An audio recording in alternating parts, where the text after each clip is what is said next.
welcome back. Hey, Travis, how you doing, man? I'm doing good, Bill. How are you, buddy? I'm good. Good. Like I said last time, it's always good to see you back in Jacksonville. Yes, it's great to be back. Love it here. Good deal. I want to do a topic today that I believe is fitting to our Build Your Legacy brand. Yeah.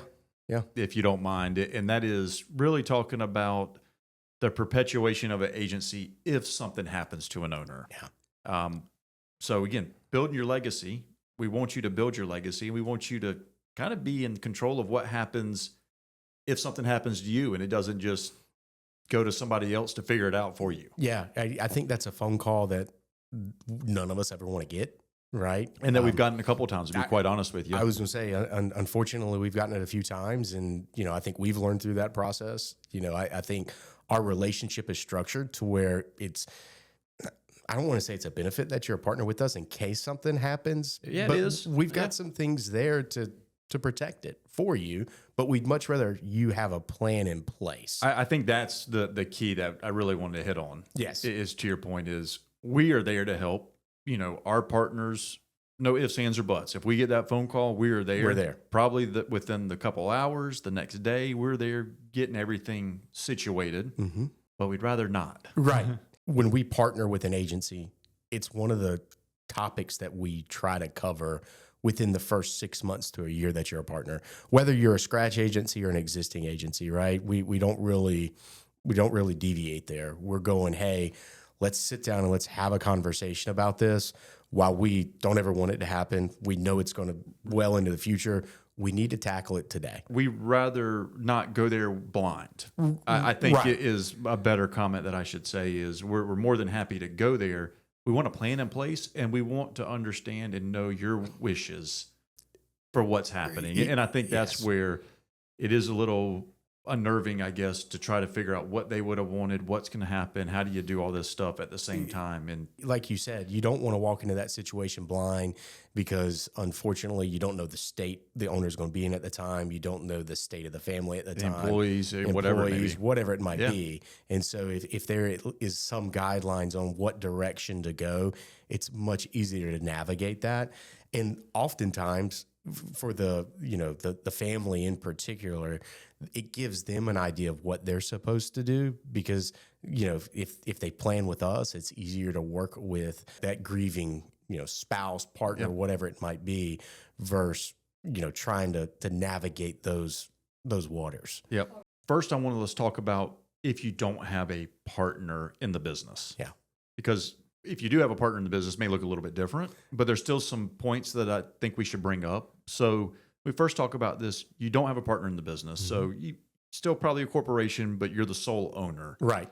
to it. You could have staff. You certainly at this point have clients. You have automation. You've got technology. You got all the stuff that you would need to run an agency. And let's just say something happens. Mm-hmm. We use the term, right? You get hit by a bus. That's when those phone calls that are like, if there weren't plans in place, what do you do? What do you do? And what were the wishes? Well, and I think the very first question you're asking yourself is, if this happens to me, where do I want my agency to go? And if you're married, so let's take that into it. If you're married, is it your spouse's responsibility now? Because there's a lot of these agencies, a lot of businesses where the spouses don't work in the business. Right. And so let's take that to that level too. If the spouse works in the business, yeah, they're going to be grieving. Things are going to happen, but they'll probably carry it on like they want to carry it on. That's a perfect plan. Right. But there's a lot of them where the spouse could be a doctor, a teacher, a lawyer. It could be somebody that's, or just stay at home. Right. Could be completely removed. Yeah, they don't understand what the insurance business is. They don't understand how to run your agency, and maybe they don't even understand the business side of things. They are, one, grieving, as you said, two, drink it through a fire hose, and they don't know where to go or what to do, right? Where if you've got it laid out what the plan is, if you want it to be a spouse or a partner or a family member, you can start working on that plan in advance to where they can have instructions, that you can have them licensed. Putting them on bank accounts. I mean, that's been a challenge That's too. been a challenge. Access to the systems that they utilize, technology, CRM, those things. I'd say day-to-day operational access. That's right. Right. Being admin on things is a big deal. 100%. It's a huge deal. We've had, unfortunately, agencies past where one of the hardest things to do was to get access to the client information because the spouse didn't have the admin access at the time, right? So, if you wanted to go the spouse partner route, you can lay out that plan in advance. Yeah, and we can help. Like, here are the things that we've run across. Right. Like, let's check these boxes. Correct. Yeah, for sure. Correct. And knowing the best laid out plan may not hit everything, but we could probably help people hit 90-95% of things. Correct. And you're not starting from scratch. That's right. Right. And I think that's the hardest thing to do is, be put up against, or backed into a corner, back against the wall and trying to navigate, two different situations with sustaining the value of the business while also going through the process at home. And if we need to come in and run it, we're more than willing to, as well. I mean, that's one of those things, like that's what we do. Mm-hmm. We have the capability to do that, to help our partners out. It'd just be nice to be on the same plan, to understand it. And although we're not going to check the boxes of putting us on bank accounts and doing all those things, there'll be somebody somewhere that's got that information ready to go. So if something were to happen, we could kind of swoop in, start running things, make sure payrolls hit. Because, I mean, that's a big thing, too. We just got to make sure people are paid if they have employees. There's a lot of things that go into the day-to-day. You add the employee aspect to it. Your clients aren't going to stop needing you, so to speak, as an agency, those things. And like you said, we're in a fortunate position to where we can step in and help and move forward with the business to maintain the value of it.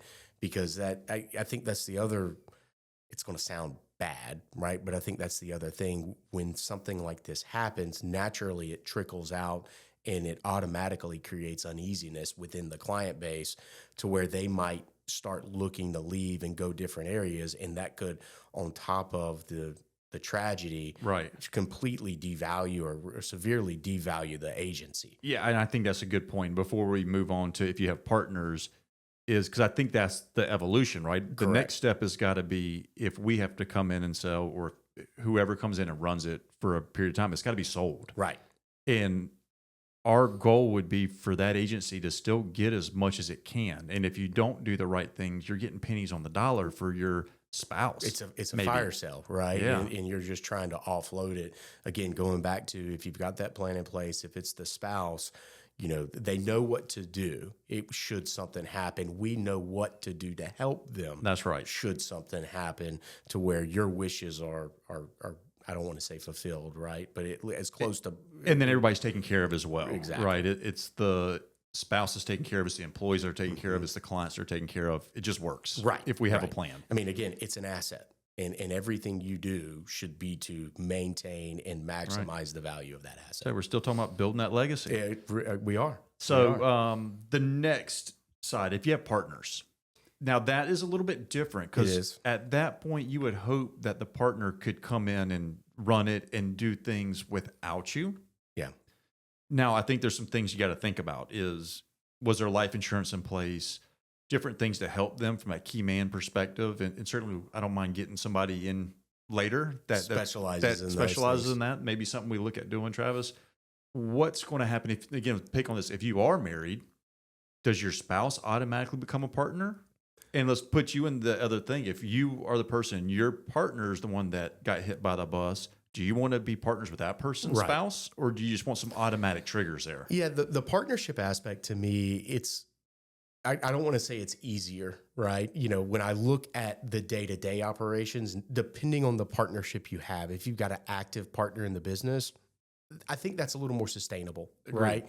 Where you see more of the moving ponds, to your point, is what happens with your share. That's right. Is like you said, do you as a partner want, the spouse or the other partner to come in that maybe you necessarily don't jive with? Or you weren't business partners with that person. Right. You were business partners with the other person. And they might not have that industry experience and the expertise, those types of things. It just may not work. Yeah. It's different. Right. It's not what the original agreement was. That's not what the deal was. Right. And maybe that is what the deal is. And then that's fine too. But if you know it beforehand. That's right. Right? Because that's all part of the beginning foundations of laying out the business plan, right? So, again, I feel like that one's a little easier to navigate on the operational side. It's more of laying out, hey, what are our expectations? What are the things we need to do up front to transition this, as you said, the key man policy, whatever it might be. Yeah. It's a little simpler on that side of things. Well, I think it just makes everybody happier when you know what's going to happen, and it may not be perfect.